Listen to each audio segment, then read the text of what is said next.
What's up, everybody? It's your boy, Let Us Pray. Back with that Falcons news. This video is going to be called How Hot is Dan Quinn's Seat? When you look back at the past 3 years or so of Dan Quinn's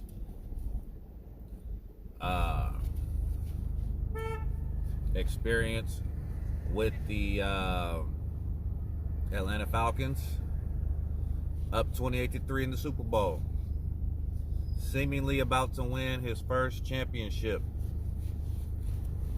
You have Julio Jones, you have Mohamed Sanu, you got Matt Ryan, the MVP. You had one of the most prolific offenses in NFL history at that moment.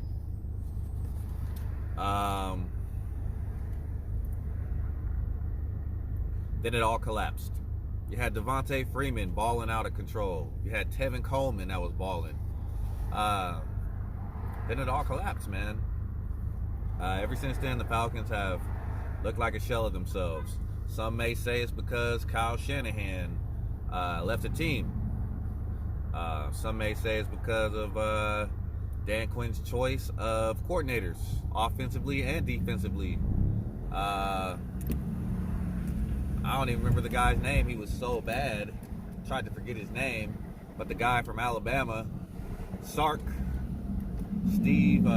Sarkisian, that he put in there as the offensive coordinator after Shanahan left. Good friends with him. Clearly not qualified for the offensive play calling in the NFL. Clearly not NFL caliber NFL coordinator, offensive coordinator, I should say. Not an NFL caliber offensive coordinator at all. And not even a great coordinator in college. I mean, he's offensive coordinator for Alabama. Alabama has all the best players. Most of all the best players in the country. Just beat people with raw talent. Great head coach. And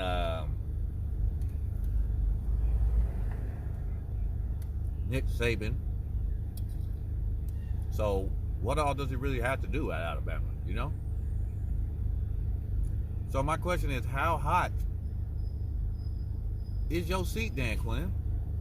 Is it hotter than this greens and corn right here? I don't know if you can see it, but there's steam coming off of here. Is it hotter than this, guys? I say yes.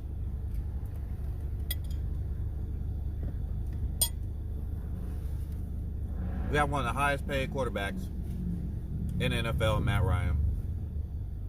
We currently have the highest paid wide receiver in Julio Jones. We just gave Grady Jarrett an extension. Just gave Deion Jones an extension. Ponied up for Devontae Freeman, which was a really bad move. We're to the max at the cap. Can't afford to bring any other prize free agents in. Which means you can't afford to lose. Can't afford to lose. I don't believe Arthur Blank is going to allow Dan Quinn to get through another mediocre or losing season. And by mediocre, I mean anything less than making the playoffs. And even a first round exit in the playoffs. I believe Dan Quinn is out of there. His seat is beyond broiling, beyond simmering. I believe the hottest flame is a blue flame. So I'm going to say his flame is on orange right now. It's definitely heating up. You can kind of see his whole tone, his whole demeanor changing in his press conferences.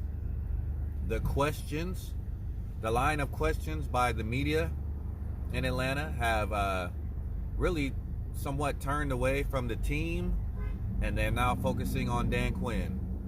and his pretty much incompetence as a defensive coordinator. When you are the defensive coordinator of a team, there's no way that you should be dotted up by Jacoby Brissett. There's no way that you should be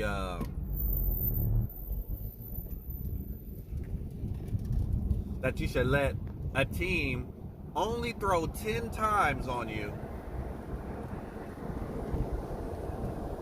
Kirk Cousins only threw 10 times in week 1. And the Vikings beat the Falcons by over 20 points.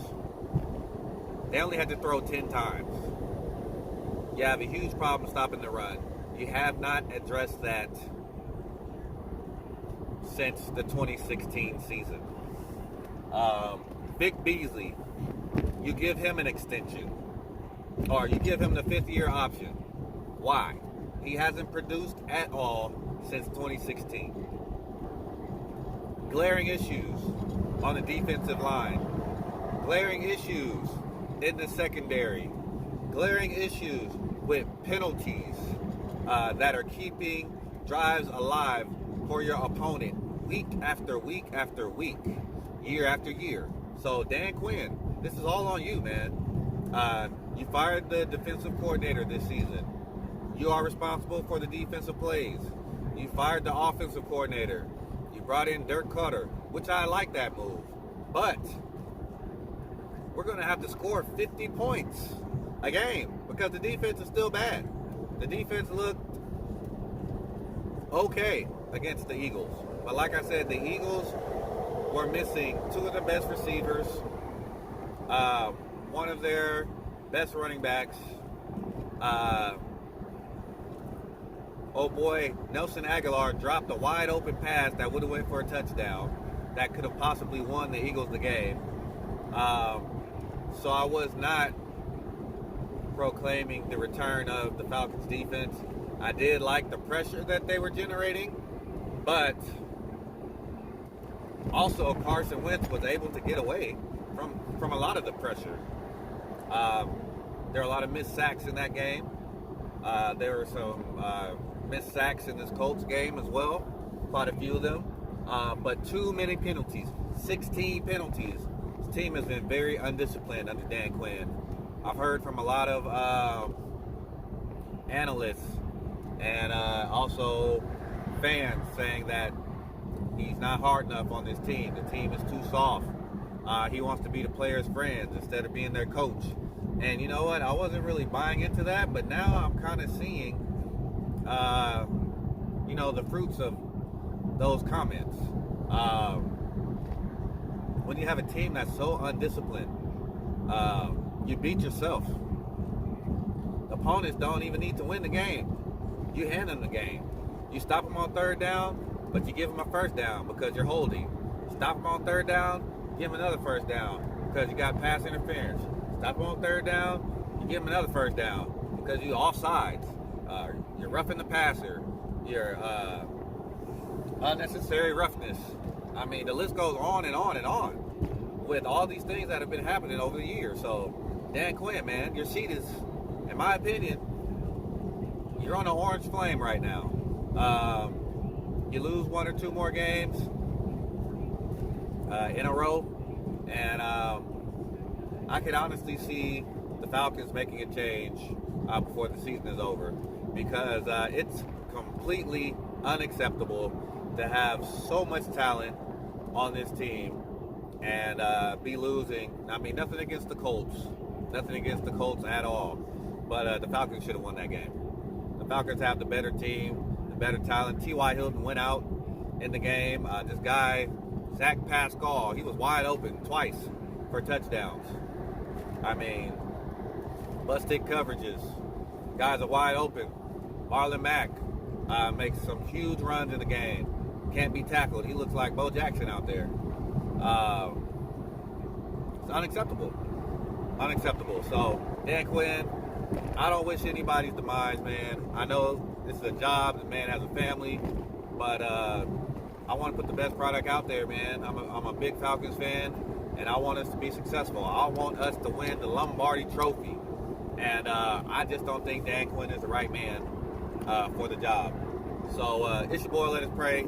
I know it's a strong statement in week 3, but I've been seeing some of the same issues, some of the same problems plague this team for the last 3 years.